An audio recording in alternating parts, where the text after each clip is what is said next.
8 years ago in Gaul. Cinerex gives your father a challenging look as he helps himself to a strip of roasted rabbit. So, what did you do when your men captured Mother? Your father takes your mother's hand, smiling, as she offers him a skewered piece of meat. I'd only been chief for a few weeks at that point. Your father had just died? He'd been ill for months, took a wound in war with the Belgi, and it festered, left me in a difficult position. The Catanui didn't know who to listen to. Their chief, who was raving and delirious, was untested son who had barely old enough to grow a beard. Didn't you win their respect? I knew it wouldn't be easy. These were men who'd known me as a child and swaddling close. It was going to be hard for them to see me as their chief. I was determined to win the tribe's respect, to show them that I could be as ruthless and powerful as my father, so when they brought me prisoners, I swore they would all die for invading our territory. But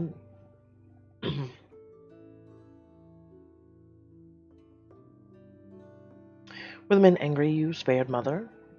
A few of them accused me of being a young man who was too easily swayed by a pretty face. So what did you do? Your father looked sheepish. I admit I didn't handle it very well. There may have been some fists involved. And by the time I had finished tending all their wounds, they had just about accepted me as one of their own. And that was the day I learned that mercy could also be strength.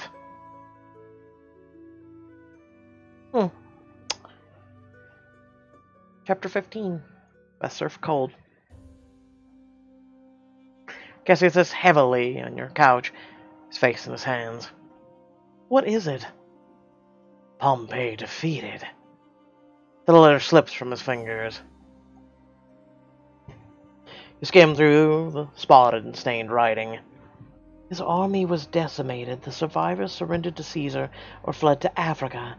No one knows where Pompey himself is. There were 45,000 men in Pompey's army.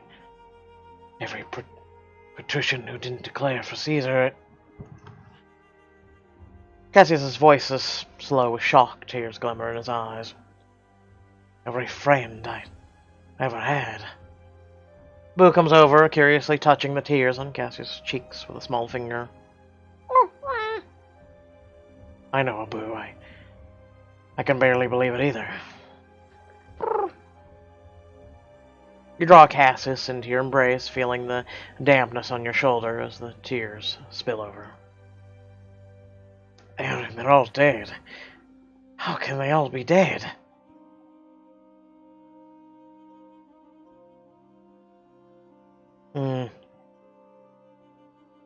I am just glad you weren't there. Take Cassius's hand in your own, finding a soft cloth to gently blot the tears on his cheek. If you had gone with them like the Senate commanded, I might have been mourning your death right now. Aaron. Cassius takes the letter back from you, staring at it with vacant eyes. I could have been there. I should have been there. You would have died. Maybe I should have. Maybe that would have been better than being the coward who hid in Rome while the best of the Senate died fighting for me. His face crumbles and he crushes the parchment of the letter with white-knuckled fingers. And suddenly Xanthi slams open the door to your room. Wasn't it Glycia finally came to get me out of Vicarious' cells, and Rail stops in surprise as she notices Cassius. Abu bares his teeth at Xanthi, and she makes a face back at him. Yourself. She turns her attention back to Cassius. What's going on with him? Nothing. But Xanthi is already talking before you even get the word out. It takes you a moment to realize she's forgotten Cassius. Of course you're still here, and free, even though this whole thing was your fault. Xanthi, this is not the time. There are more important things going on in Rome than what happens in the chalet. Easy for you to say when you weren't the one locked up in a disgusting cell. Not looking at Xanthi, Cassius takes your hand and cold fingers, pressing an absent kiss on your palm. I must go, Aaron. The letter said Cassius granted amnesty to some who fought for Pompey. Perhaps someone else will have heard who. Of course, Cassius. I would not keep you here. Cassius crushes you to his chest. You feel him trembling as he tries to still himself. He whispers in your ear, I will have to play along with Caesar's demands for now. I cannot risk being shut out of what's left of the Senate. Cassius. Play along, but never forget, he is your enemy. It is possible to smile and still plot vengeance in your heart. My only goal now will be to end Caesar's reign. Touch Cassius on the shoulder in warning, reminding him that Xanthi is still watching you. I have lived among enemies for years now. Do whatever it takes to survive. With a final scratch for a boo, Cassius leaves, takes his leave. What happened? Cassius. Caesar won in Greece. The Republic belongs to him and Anthony now. You walk out of the room. To your surprise, another messenger waits in the hallway, hands you a scrap of parchment, a few words scrawled on it in an unfamiliar hand. Gladiator barracks tonight at midnight.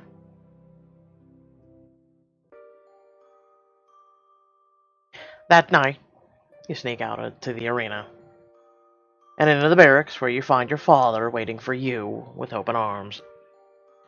Aaron!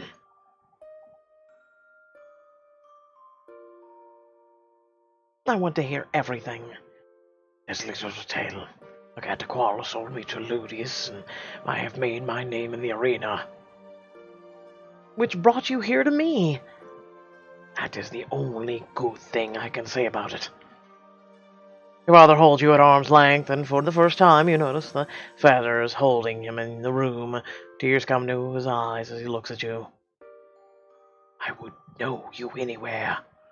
I can't believe what a proper Roman lady you look. I have done what I must to survive. That is all I ever asked of you.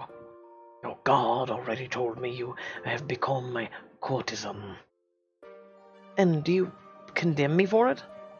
Your father unfolds you into a hug, his beard tickling your shoulder. There is nothing you could do that I would condemn you for. That's how a real father should be. Against your will, hot tears prick against your eyelids. Your father pulls you down to sit beside him. Aaron, we've all but made hard choices. I've sent men to the death for nothing but entertainment, but it is what I had to do to be with you now. You look at each other, trying to memorize the familiar features, now so changed. Suffix told me you found the first sphere. And he said you killed the tribune. Rufus's death.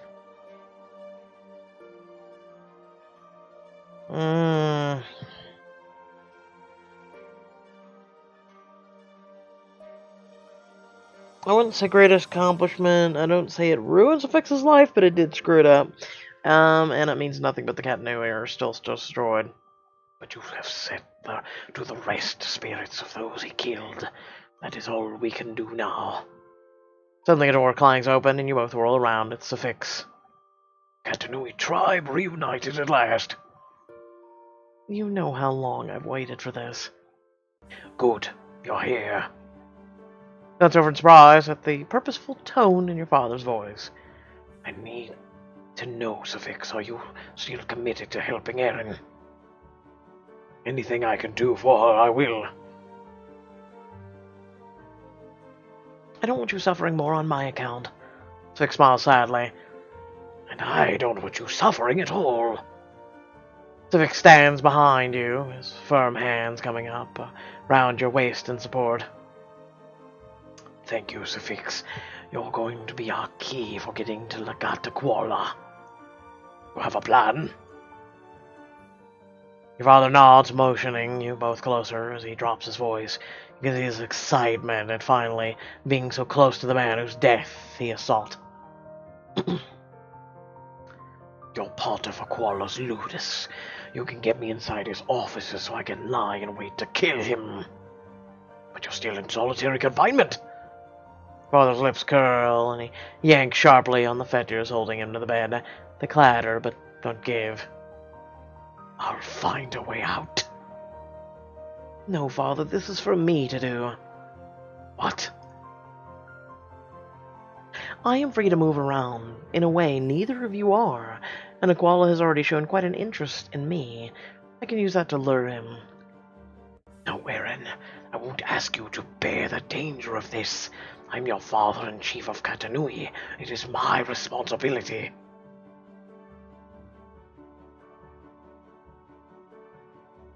I faced dangers for years without you. I have learned to do what I must to survive, Father. I have ways to keep myself safe. You should look at Suffix when you say that. It's true. Aaron has never been one to shy away from danger. I'm not a child. I've been preparing for this moment for years. Still don't know what to give Suffix's voice. I keep trying to keep it dark and low, but it's hard sometimes. You're right, I can't think of you as just my daughter anymore. You're my equal. You have just as much right to vengeance as I do. What is your plan? Choose carefully. Your choice now will determine the course of your vengeance on Legate Aquila.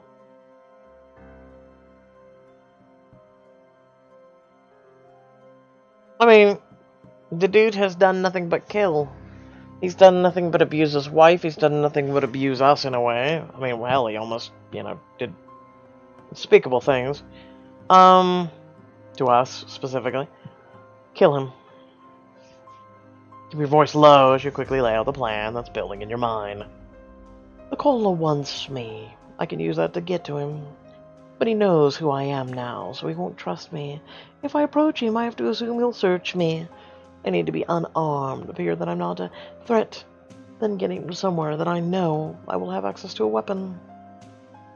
I can do that. If you get into his Ludus's office, I'll make sure there's something hidden there that you can use. Perfect. But how will you get him alone?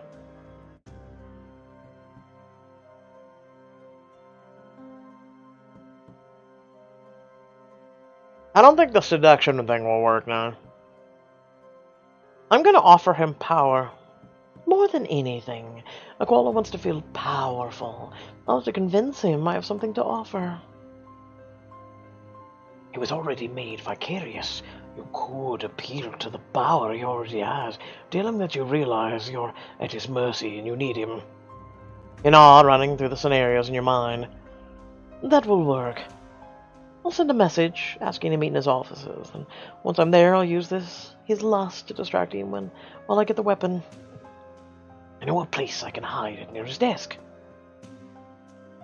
When can we do this? Suffix considers and gently traces a finger over the raised lines of your Katanui tattoo. He holds up his hand with two fingers splayed out like the mountain goat horns in the tattoo. My first fight of the next game. If I've hidden the weapon and left Aquila your message, I'll give you the sign. You make the signal back to him, touching the tips of your fingers to his with a ticklish movement. He circles a finger around your wrist, then takes your hand in his, pulling you close. That's how you'll know the moment is at hand. Suddenly you jump as footsteps sound in the hall. Quick, Aaron, out of sight. Flatten up against the wall as a scowling guard comes around the corner. Victus! It's almost dawn. Training already started. Perhaps I could report to training if your master didn't keep me chained to this bed. With sharp, resentful movements, the soldier unlocks the fetters, and you breathe a sigh of relief as he turns away without looking at you. Up top, now. He leads your father off with the point of a spear at his back, leaving you and Sufix alone. Do you think we can really do this? Sufix smiles at you, cupping your cheek in one warm hand. I know that if justice holds any sway with the gods, they will not let you fail. Are you sure you'll be able to get into Aquila's office to hide a weapon? Well, Aquila has been pleased with my performance so far, so I have a lot of freedom as long as I stay within these walls. After all this time learning from you and Lena, I'm far better than your father at spiraling and hiding my hatred. It is a useful skill in Rome. I went into Aquila's offices once before. They're down here, by the barracks. I know he's not there right now, because it's after hours. If you want to take a look around it with me, get the lay of the land. Right now. Sufix winks at you. It also might be the only place down here we can get some time alone. They get to Ludus's offices, and this is your scene to spend time with Sufix, search his papers, and refine your plan for revenge. And also get some bounce chicka wow wow. I think I better not risk anyone seeing me sneaking around the Ludus. We don't want Aquila to get wind of what we're planning. Sufix nods and then leans close, lowering his voice. There is an alcove hidden behind one of the statues to the side of Aquila's desk. That is where I'll hold a knife for you. He brushes a whisper of a kiss over your lips. I will be looking for you at the next games. Flashing the goat's horns, a signal you agreed on. I'll be watching. Now playing is Delphinia.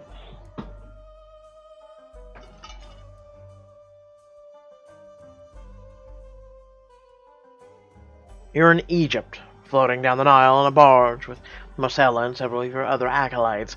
This is the first time you've seen your homeland since you left as a girl. We are in the heart of the Great Mother's lands. It is here that her brother husband, Osiris, was slain, and Isis's magic returned him to life. It is here that we offer her our devotion. You have served her well, all of you. It is why I chose you to accompany my pilgrimage. Marcella looks at the massive temples lining the riverside, already ancient when Rome was a collection of mud huts. Holy Mother, why are we here? You breathe the hot, heavy air, lush with the scents of water and plants.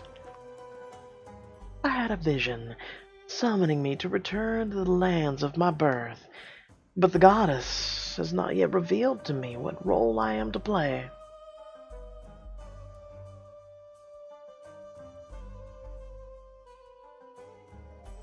The barge driver pulls up to a docking spot with a great pyramids visible in the distance. You are somehow unsurprised to see a young priestess waiting, dressed in the regalia of Isis. Be welcome, sister. The temple has been expecting you. As you and your acolytes disembark, the priestess explains what has happened in Egypt. Queen Cleopatra and her brother, King Ptolemy the 13th, are at war. The king is only a boy. His advisors resent our queen and would see him kill her for the power she's taken from him. I know nothing of Cleopatra. When I left Egypt, it was her sister who ruled. She was forced into hiding by those who prefer to see a spoiled boy on the throne simply because he's a male.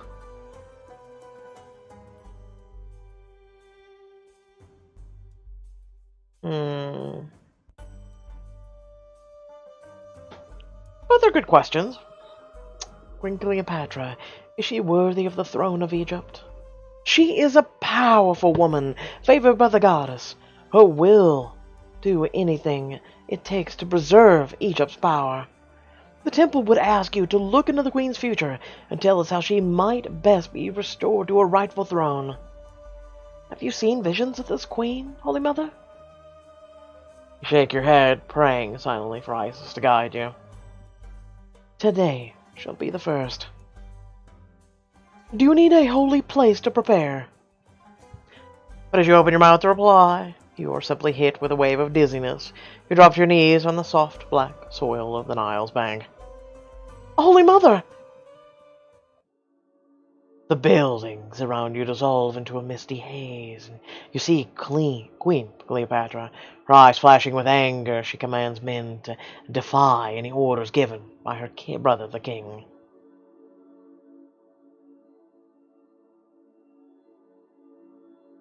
Queen is powerful.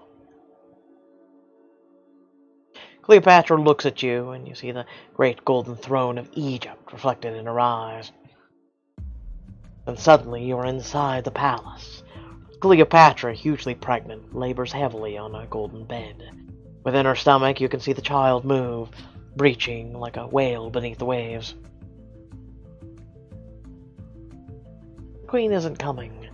The child isn't coming. The queen's face distorts as she strains to bring it forth. I should help her. Breathe, my queen. The child must come. You kneel before Cleopatra, reaching your hand up to turn the child where it is stuck inside. Ah! But the queen screams, and your hand is suddenly crushed as her thighs part and the head pushes through.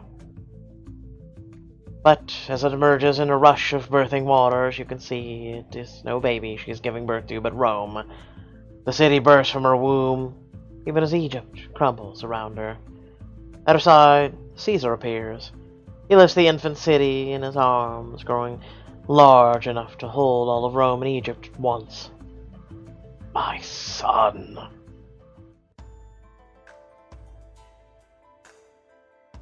You come out of your vision with a start, finding yourself on your hands and knees on the banks of the Nile. Your arms are wet to the elbow with the river waters. What did the goddess show you?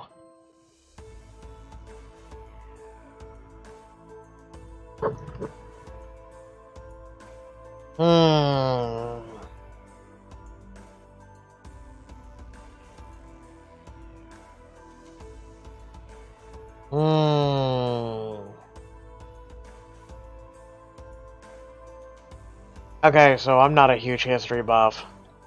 I don't think Cleopatra allied with Caesar, did she?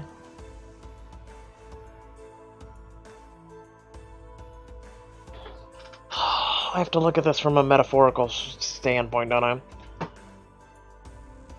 She birthed a land that was not just Egypt, but it was Rome and Egypt together.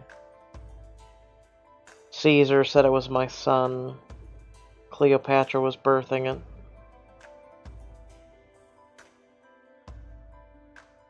Okay, we'll go for metaphorical.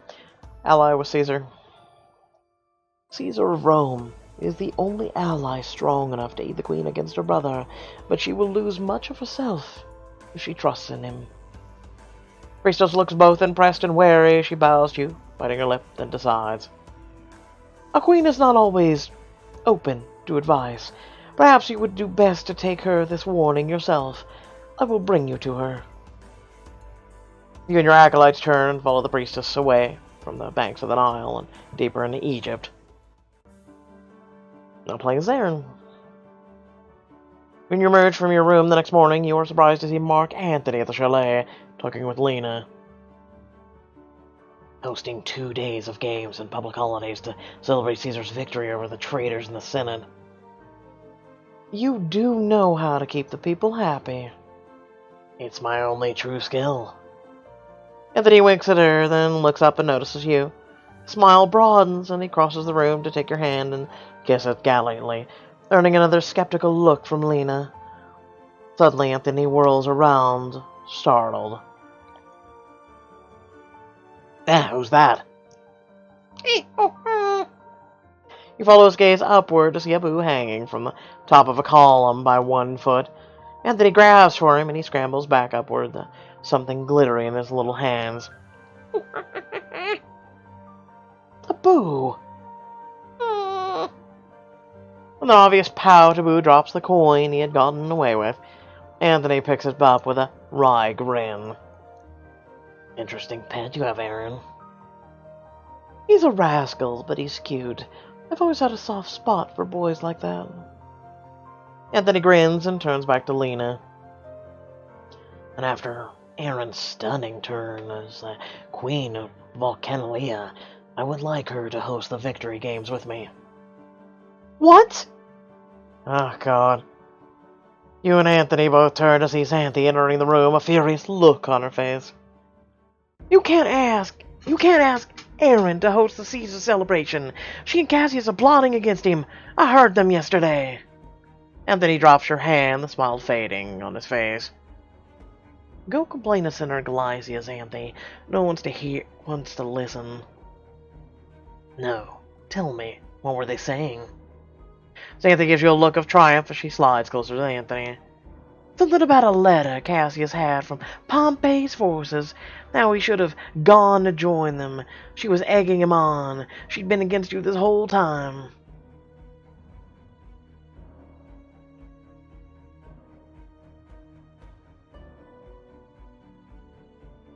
Anthony.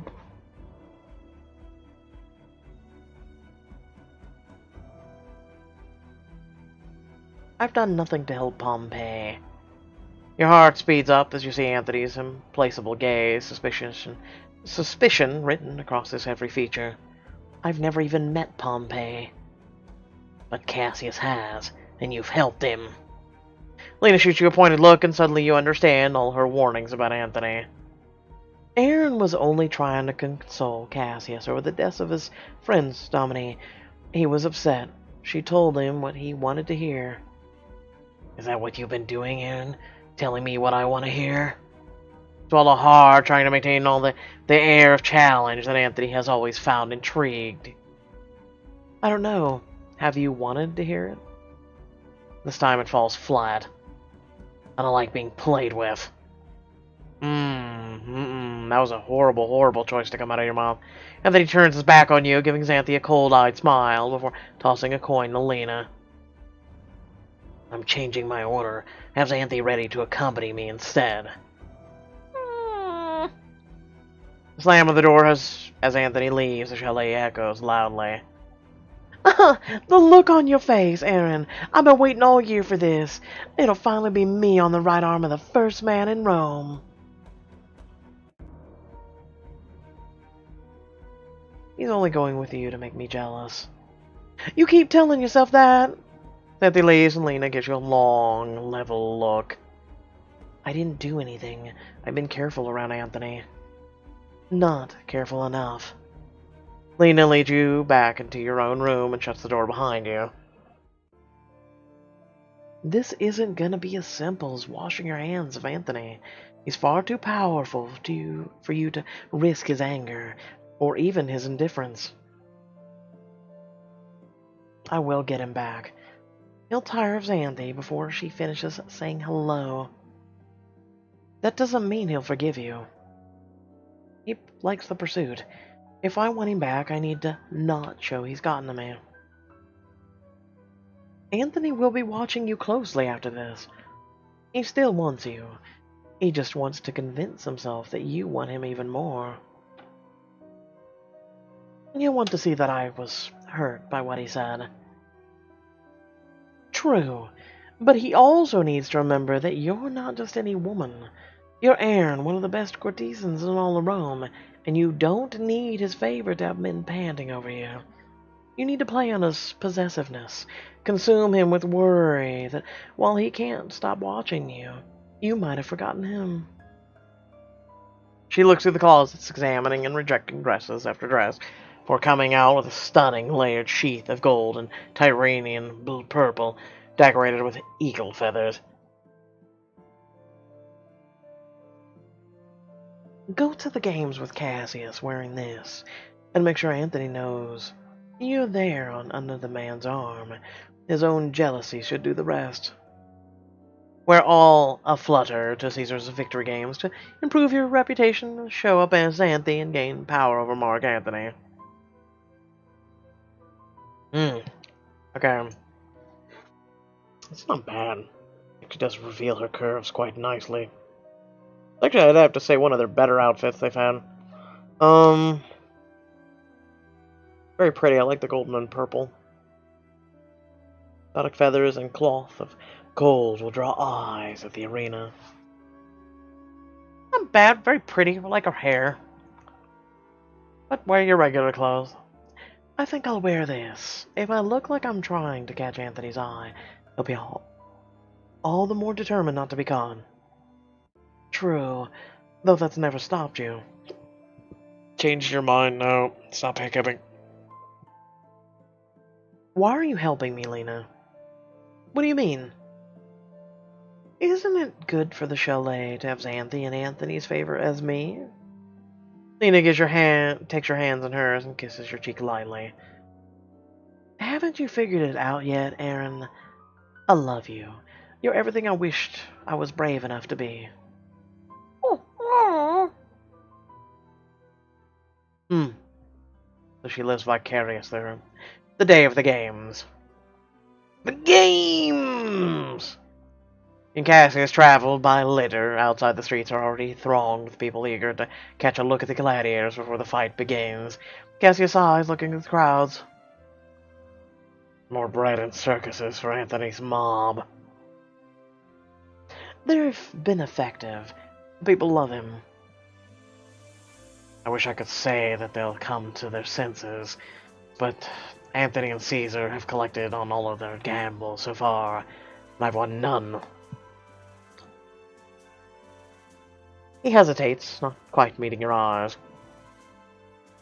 I was actually a bit surprised to hear from Lena after Volcanalia. I'd expected Anthony would hire your company for today as well.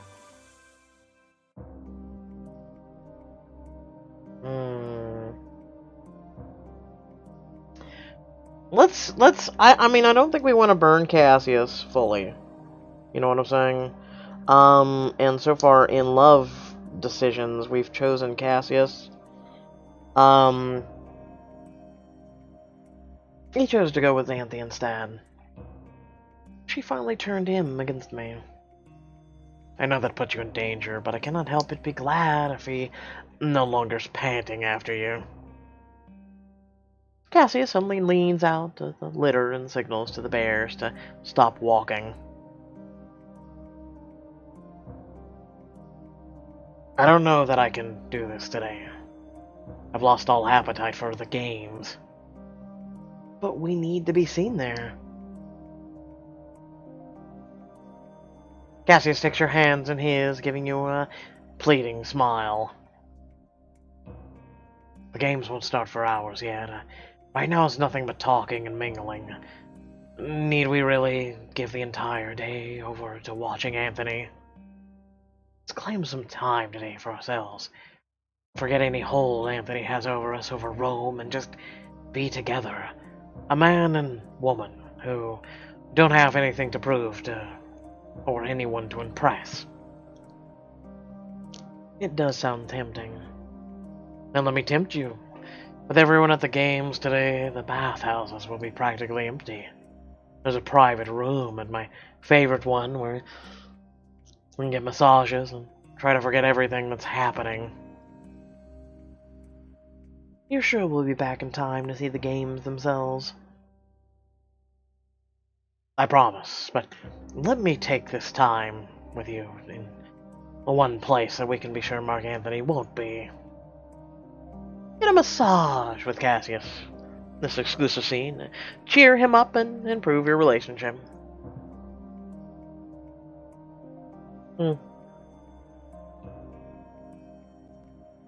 I'm sorry, Cassius, but Vocifix and my father may be fighting today. I dare not miss the games. Just to go to the games instead of getting massages with Cassius. I understand, but I hope you'll forgive me if I don't have the stomach for it today. You've sabotaged my plan, Cassius. When you arrive at the arena and the enactment of the conquest of Gaul is just ending. A few stragglers still swing ineffectually at each other in the front of canvas backdrops painted to look like gold. And there you have it, ladies and gentlemen, the conquest of Carnuits. Is that what they're calling it here? The crowd roars in triumph until Anthony holds up a hand to still them. And now, a short break as we prepare for our main event, single combat.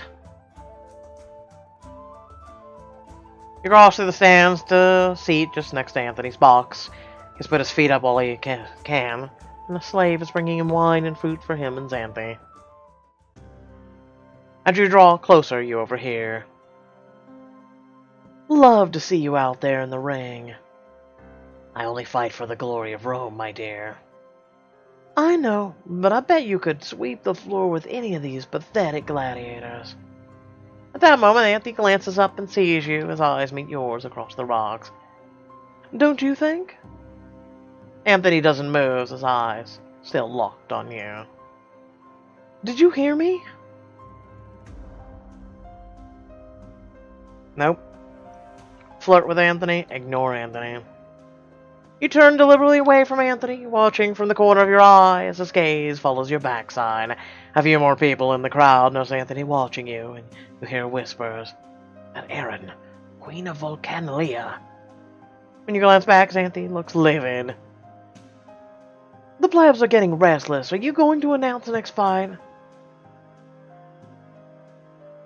With a wrench, Anthony draws his gaze away from you, turning his attention back to the arena.